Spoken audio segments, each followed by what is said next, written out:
CSRD. 4 lettres qui donnent des cheveux blancs à certains à cause des soubresauts géopolitiques, à cause de la situation budgétaire. La CSRD serait un poids en plus dans leur business et donc ce ne serait pas le moment de s'y adapter.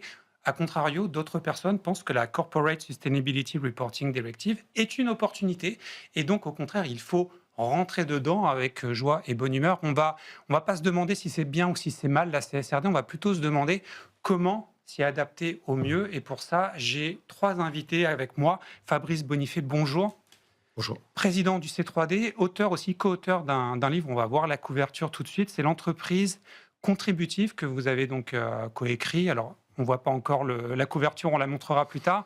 Mais donc la CSRD, ça fait un peu partie de l'œuvre de votre vie, hein, j'exagère pas trop en disant qu'on est vraiment dans l'un de vos engagements ou l'engagement principal de votre carrière actuellement.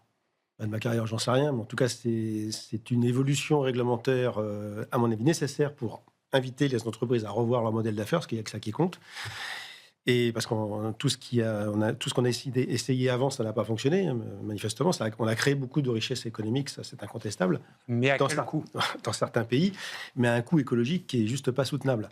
Donc la CSRD, entre autres, tend à corriger cela. Et c'est vraiment l'intérêt, à mon avis, des organisations. Olivier Foss va peut-être confirmer, enfin je pense que vous allez confirmer, senior vice-président en charge de la RSE chez Biomérieux. Il y a eu un premier rapport en lien avec la directive début d'année. Je vous demanderai d'ailleurs comment ça s'est passé. Et en face de vous, Christophe Jouvel, donc directeur général adjoint de l'Atlas OPCO, opérateur de compétences spécialisé donc dans tous les métiers de la transition. C'est bien résumé ou pas? Voilà, sur les métiers du conseil, de la banque, de l'assurance, des experts comptables et du commissariat aux comptes. On parlera de ces nouvelles compétences justement en lien avec la CSRD. Et comme tous les vendredis, Caroline de Senneville, bonjour. Bonjour Nicolas. Donc journaliste décideur RH, je vais vous poser la première question à vous. La CSRD pour les nuls, c'est quoi? La CSRD, c'est une directive européenne qui a été adoptée en 2022 dans le but de remplacer la Non-Financial Reporting Directive de 2014, la NFRD.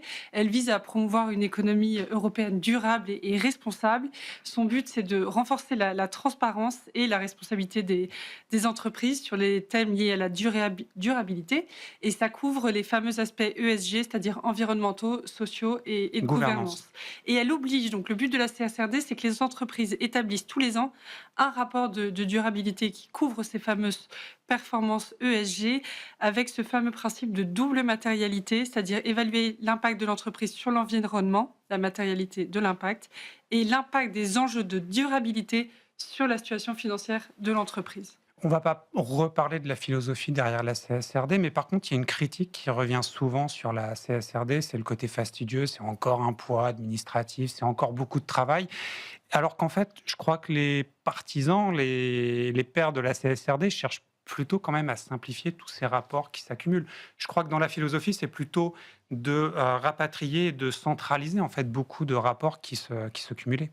Il n'y a aucune obligation de prendre en compte l'ensemble des obligations de la CSRD, parce que l'entreprise doit faire une matrice qui va déterminer ce qui est matériel et pas matériel pour elle.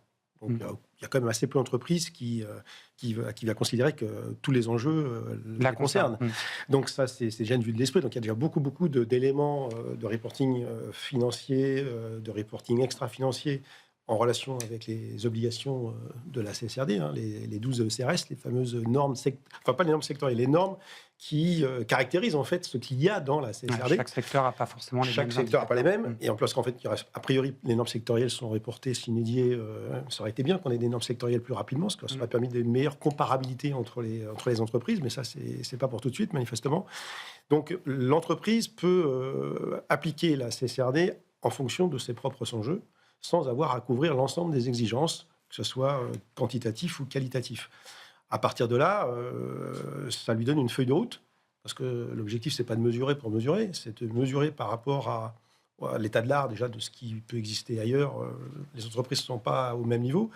Et ça leur permet de mettre en place ce qu'on appelle un plan de transition, parce que la finalité, c'est pas simplement d'être redevable, d'être transparent, de pouvoir comparer, que les entreprises puissent se comparer entre elles ou qu'il y ait des organismes. C'est d'avoir un modèle qui soit solide et qui puisse Voilà. s'adapter aux enjeux futurs. À partir du moment où l'entreprise considère qu'elle a des impacts, comme l'a dit madame, et que les impacts sont négatifs, et que c'est pas bon pour la durabilité, ne serait-ce que des services écosystémiques dont on dépend, l'entreprise doit déclarer et montrer comment elle va financer ça. C'est ça qui est très important dans la CSRD. Comment elle entend mettre en place une feuille de route pour réduire ses impacts négatifs, maximiser les positifs et démontrer à ses parties prenantes, contractuelles et non contractuelles, qu'elle est sur la voie de la durabilité. Donc on n'est pas sur une garantie de résultat, on est sur une garantie de moyens, d'action et de stratégie à mettre en place. Justement, l'objectif ultime, si je schématise, c'est la neutralité carbone à l'échelle continentale en 2050. Mais il y a aussi, on va être beaucoup plus pragmatique, c'est qu'il y a des enjeux financiers, c'est-à-dire qu'on peut soutenir financièrement, les pouvoirs publics peuvent trouver des fonds, des investisseurs privés peuvent trouver des fonds. L'idée, c'est que les bons élèves de la CSRD, quand même, seraient peut-être plus soutenus financièrement à terme dans le futur pour accompagner ou accélérer leur transition. Il y a ça aussi quand même qui peut jouer. C'est plus le rôle de la taxonomie que la CSRD en tant que telle. Mais la CSRD, c'est surtout pour donner confiance au secteur financier, oui. Comme quoi, parce que les investisseurs sont demandeurs de ça. Oui, bien sûr. Mais c'est ce que je dis, de leur donner confiance sur le fait que l'entreprise a pris la mesure des écarts qu'elle a par rapport à ce que devrait être une trajectoire de durabilité en soutenabilité forte, c'est-à-dire sans compromis, et qu'elle a documenté sa feuille de route pour y arriver progressivement, mais avec au moins pour le CERES E1, qui est la partie climat, parce que c'est la seule où il y a une target, un objectif. Très clair, et moins pour le social, la gouvernance. Ouais. Alors que les autres, il n'y a pas vraiment de target, ça a été enlevé dans les différentes versions. Mais là, pour la partie climatique, qui est pour moi pas la plus importante c'est la partie biodiversité. Là, il y a eu un bug dans le système, on aurait dû être... Enfin, je pense que le législateur... On parle de carbone, on ne parle pas de... pas assez. La biodiversité, ça fait partie des exigences, mais il y a beaucoup d'entreprises qui ont omis de mettre la biodiversité comme un enjeu matériel, alors que si vraiment il y a un truc qui est matériel pour tout le monde, au même titre que le climat, la survie des espèces, c'est bien la biodiversité. Donc, avant de donner la parole à Olivier Faust, Caroline de Senneville, le nombre d'entreprises concernées, il est réduit et le calendrier d'application pour ces entreprises aussi, il est retardé. Est-ce que vous pourrez faire un petit point là-dessus? Et après, j'aurai une question pour vous, Oliva. Oui, initialement, la CSRD devait s'appliquer à toutes les entreprises de plus de 250 salariés avec un chiffre d'affaires de 40 millions d'euros. Il y a eu pas mal de débats et de modifications. La Commission européenne a proposé le paquet Omnibus en février qui déjà réduisait un peu le champ d'application. Le Conseil de l'Union européenne a adopté sa position le 23 juin en proposant que seules les entreprises de plus de 1000 salariés et avec un chiffre d'affaires supérieur à 450 millions d'euros soient concernées. Donc ça réduit pas mal. Et là, on attend que le Parlement européen se prononce. À l'automne, c'est bientôt. À l'automne. Voilà, donc ça devrait réduire, c'est ce que vous disiez Fabrice, fortement le champ des entreprises concernées. On passe de 50 000 à 6 000. Je te donne la parole à Oliver Faust parce que Biomérieux a fait son premier rapport conforme à la directive européenne CSRD. J'ai envie de vous demander, ça va? Il n'y a pas eu de blessés, pas de cataclysme? Biomérieux, non, c'est beaucoup de travail, c'est très vertueux, mais c'est beaucoup de travail. Comment ça s'est passé concrètement? Vous avez mis des gens dessus spécifiquement? Vous leur avez accordé combien de temps pour le faire? Est-ce qu'il y a eu des difficultés? Parce que vous, on a l'impression que ça s'est passé facilement quand beaucoup d'entreprises disent, voilà, pour nous, c'est dur. Dans la chaîne de valeur, il y a aussi des prestataires, les plus petites entreprises qui ont du mal à suivre. Et donc, ça complexifie. Je crois que c'est dans Le Monde. Septodonte avait témoigné, l'un des dirigeants, en disant « Oui, mais on a du mal à aller récupérer les données auprès de nos prestataires les plus petits. » Vous, comment vous avez fait? Je trouve que c'est intéressant de voir aussi, de comparer le temps qu'on passe à répondre à de multiples questionnaires d'agences de notation extra-financière. Et ça, on le fait sans rechigner. Et voilà, là, sous prétexte que c'est obligatoire, on va rechigner à répondre à la CSRD. Alors qu'à terme, on espère que la CSRD puisse aussi nous servir de normes communes et nous faire économiser pas mal de temps avec un étalon de comparaison fiable. Oui, à terme, on va gagner du temps grâce à ce cadre. Ouais, mais là, on le perd pour s'adapter, en fait, finalement. Voilà. Mais à terme, à moyen terme, on doit le gagner. Ouais. Fabrice Bonifay, je vous entendais déjà, vous vouliez déjà réagir, mais les chiffres de Caroline, ça ressemble quand même un peu à un refus d'obstacle, on dirait ça en équitation. Ça vous inspire quoi qu'on réduise autant le nombre, le champ des entreprises concernées ou qu'on retarde l'application pour certaines catégories. C'est deux choses différentes, de retarder Et de réduire. Qu'on retarde parce que les petites organisations, les petites entreprises n'ont pas les moyens, les fonctions support qu'ont les grandes, et qu'on leur donne plus de temps pour s'adapter, pour mettre en place le système d'information qui va bien pour récupérer ces fameuses données. Les entreprises, moi, ça me paraît tout à fait normal. C'est légitime. C'est légitime, et que ce système pas à pas... il y a eu d'autres législations dans d'autres domaines, et je pense qu'il y a vraiment nécessité de prendre en compte cette évidence que, oui, il y a moins de fonctions support. Voilà, c'est plus dur pour certains. De là à dire que ces entreprises ne sont plus concernées, ça n'a aucun sens. Ça veut dire qu'en fait, il y a seulement les grandes entreprises seraient concernées par la durabilité. Ce qui est impossible. Parce que les chaînes de valeur font que c'est impossible. Quand on sait qu'il suffit de regarder les scopes des bilans carbone, la plupart des entreprises ont l'essentiel de leur poids carbone chez leurs fournisseurs. C'est le fameux scope 3. Et donc, si les fournisseurs n'entament pas de mutation, de transformation de leur modèle d'affaires, jamais les grandes entreprises ne pourront tenir leurs propres objectifs, parce qu'elles dépendent forcément de leurs partenaires. C'est aux grandes entreprises d'essayer de soutenir aussi leurs bien sûr, de les aider. Donc d'investir un peu dedans. D'investir, oui, bien, surtout. Vous savez, le problème dans tout ça, c'est un problème de modèle économique. On est sur des modèles économiques qui sont linéaires, extractivistes, écocidaires. Voilà, et qui ont oublié une donnée ils ont oublié une donnée dans leur chiffre d'affaires, c'est le coût écologique. La dette environnementale contractée par la création. Pas dans les bilans financiers. Dès que vous avez un profit, vous avez une dette environnementale et sociale en face. Ça, pendant très très longtemps, ça a fonctionné, parce que la planète était très grassouillette en ressources. Et, c'est plus le cas. Mais c'est plus le cas. Donc l'entreprise doit comprendre que si elle veut de la pérennité financière, de la prospérité, il faut qu'elle rembourse cette dette environnementale. Et qu'elle préserve ensuite les ressources. Et donc le mode linéaire, tel qu'on le connaît aujourd'hui, extraction, production, utilisation et ensuite destruction, n'est pas adapté à ça. Donc le circulaire, ça c'est ce que vous prenez. Le circulaire, c'est ce que prônent les entreprises du réseau C3D, c'est évident. Et le circulaire, mais pas le circulaire au sens du recyclage, ça c'est pas bien, au sens de faire durer plus longtemps tout ce qui existe. Les infrastructures, les produits, et ça on a besoin de le faire durer beaucoup plus longtemps et d'intensifier. Ça va pas plaire à certaines entreprises, les leaders du e-commerce par exemple, on pense à Amazon, mais c'est des entreprises qui payeront moins cher à détruire des non vendus qu'à les passer en seconde main. Dans cette histoire, il y aura tout le monde sera perdant si on n'y va pas. Et si on y va, il y aura effectivement des modèles qui sont plus orthogonaux que d'autres. Certains qui auront plus de voilà. Oui, c'est très bien. Mais enfin, aujourd'hui, l'intérêt général, c'est de préserver les communs, c'est de rester sur une planète avec des conditions d'habitabilité. Sinon, on ne pourra plus faire de... Voilà, donc là, au bout d'un moment, il faut quand même faire preuve de raison. Et on a tout intérêt à y aller le plus vite possible, parce qu'aujourd'hui, les scientifiques nous disent on ne pourra pas se permettre d'attendre encore 10 ans pour véritablement faire diminuer ce qui n'est pas essentiel et verdir ce qui doit l'être.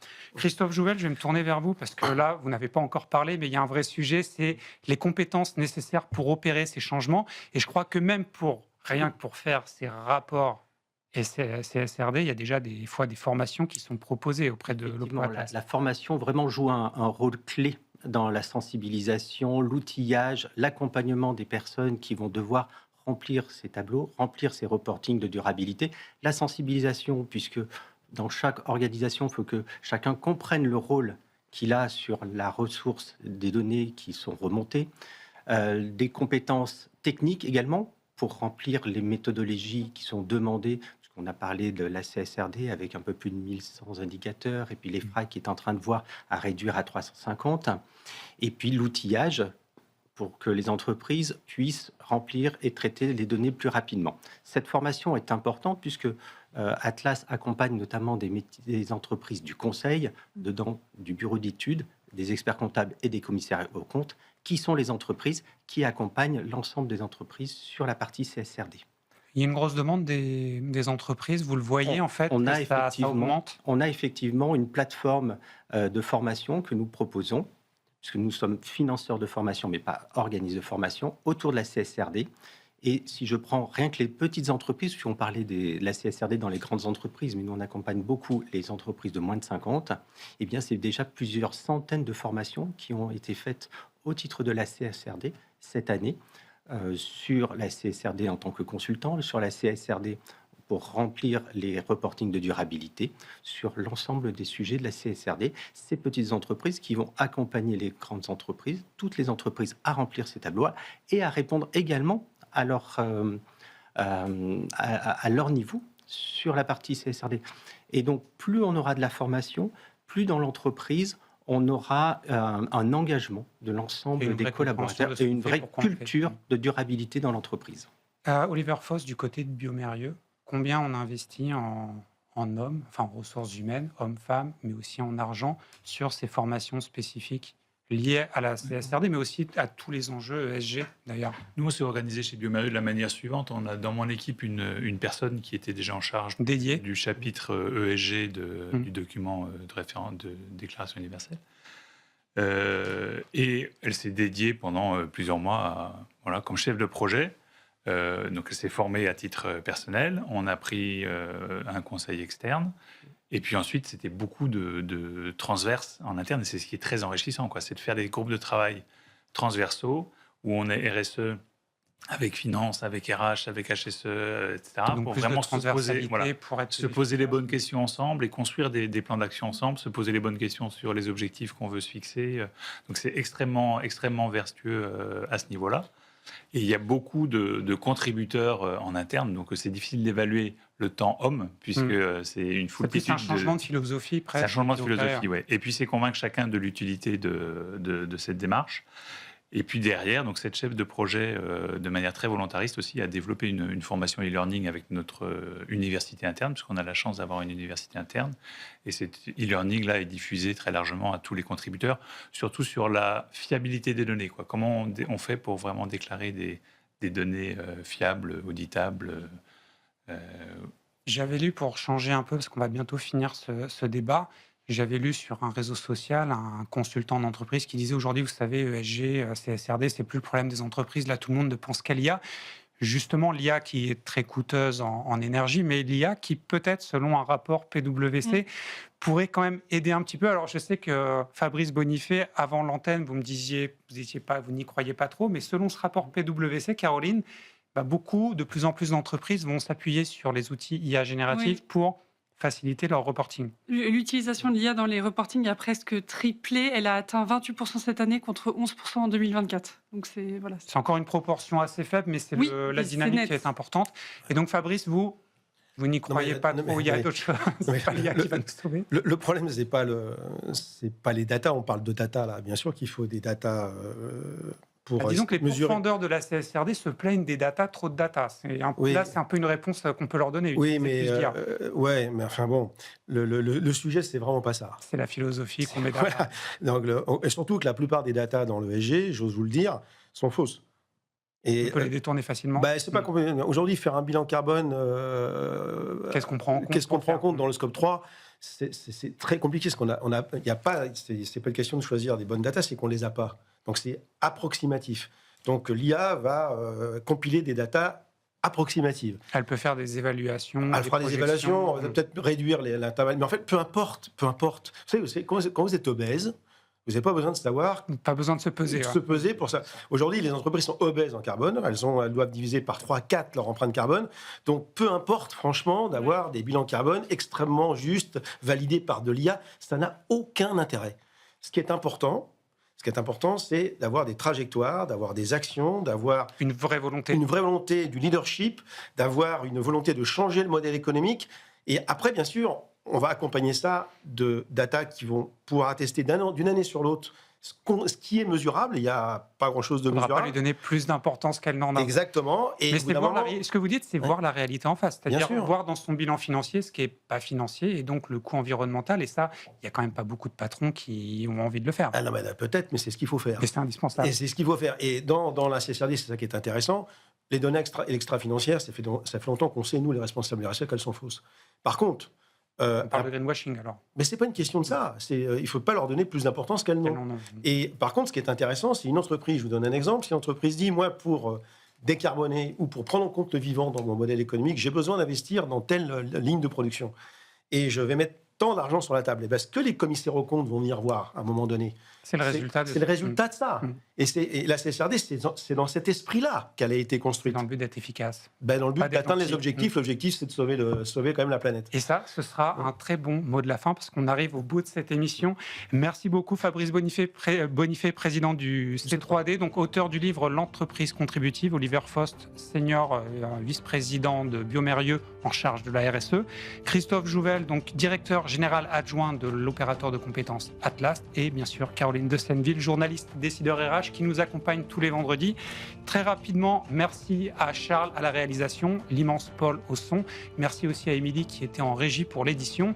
Le patron Arnaud Ardouin est de retour demain. D'ici là, portez-vous bien, suivez-nous en replay ou sur les réseaux sociaux. À bientôt.